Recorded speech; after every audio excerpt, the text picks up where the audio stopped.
गुरुदेव भगवान, यदि कोई साधक ऐसे घर में जन्मा हो जहाँ मांस मदिरा गुटखा तमोगुण प्रवृत्तियां सामान्य जीवन का हिस्सा हो और वो बालक भगवत प्रेम की ओर चलना चाहता हो तो शुद्ध भक्ति रक्षा कैसे करे? क्या ऐसे वातावरण में क्या प्रहलाद जी हिरण्यकश्यप जैसे दैत्य के घर में जन्मे थे, उनकी भक्ति का बाल बांका हुआ क्या?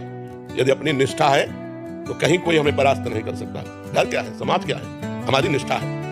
प्रहलाद जी पिताश्री करके साष्टांग दंडवत करते थे हिरण्यकश्यप को, और जिस दिन देखा कि भगवान का विरोध करने वाला पिता है तो दैत्यराज करके संबोधन किया, दैत्यराज करके। उन्होंने पूछा तेरी बुद्धि ऐसे कैसे बदल गई? प्रहलाद जी उनका पढ़ाने लिखाने से नहीं, वैसा मतिस्तावत रुक् प्रभांगिन, इस पर सत्यानर्था गमो यदर्था मही असामपाद रजोभिषेकम निष्किंचना नाम वृणीत यावत्। अरे दैत्यराज, ऐसे संबोधन किया। ये किसी के समझाने से बुद्धि नहीं बदलती। ये जब महापुरुषों का संग होता है, उनकी चरण रख, तब जैसी हमारी निष्ठा है ऐसी भगवान श्री हरि में निष्ठा होती। तो क्या माता हो, पिता हो, परिवार का सदस्य हो, आधार्मिक कृत्यों में संलग्न हो और मुझे पता है अधर्म है तो मैं उसका साथ दूंगा? नहीं दूंगा।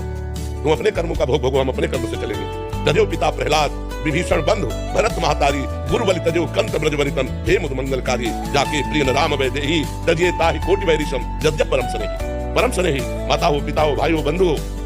देखो विभीषण जी ने रावण का त्याग कर दिया, भाई है।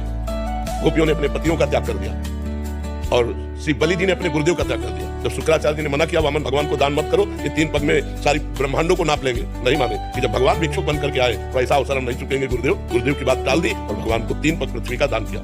प्रहलाद जी ने पिता का त्याग कर दिया, भरत जी ने माँ का। भरत जैसे जिसके पावन पुत्र हैं, जब भरत जी ननिहाल से आए तो कैकेयी जी मुस्कुराती हुई मिली।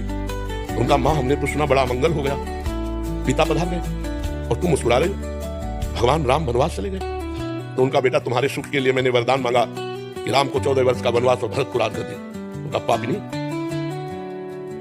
प्राणों से अलग करके देह को सुख देना चाहिए। भगवान राम हमारे प्राण है और उनको 14 वर्ष का तू वनवास देकर मुझे सुखी देखना चाहिए। जा, आज के बाद कभी मां नहीं कहेंगे। पूरा जीवन हो गया भरत जी ने कभी कैकेयी जी को मां नहीं कहा। तो ये परमार्थ कोई ऐसा खिलवाड़ का मार्ग नहीं, ये निष्ठा और प्रीति का मार्ग है। भरत जी पूरा जीवन हो गया मां नहीं कहा, तो जब राम जी 14 वर्ष वनवास के बाद आए तो कैकेयी जी के महल में गए। पहले चरण कैकेयी जी के छुए, यही भगवान पुरुषोत्तम मर्यादा पुरुषोत्तम है। कैकेयी जी ने कहा बेटा मैं एक बात मांगती हूँ, मुझे पता है कि शायद ये बात पूरी ना हो, एक बार भरत मां कहेंगे और तुम कह दोगे तो भरत कभी टालेगा नहीं।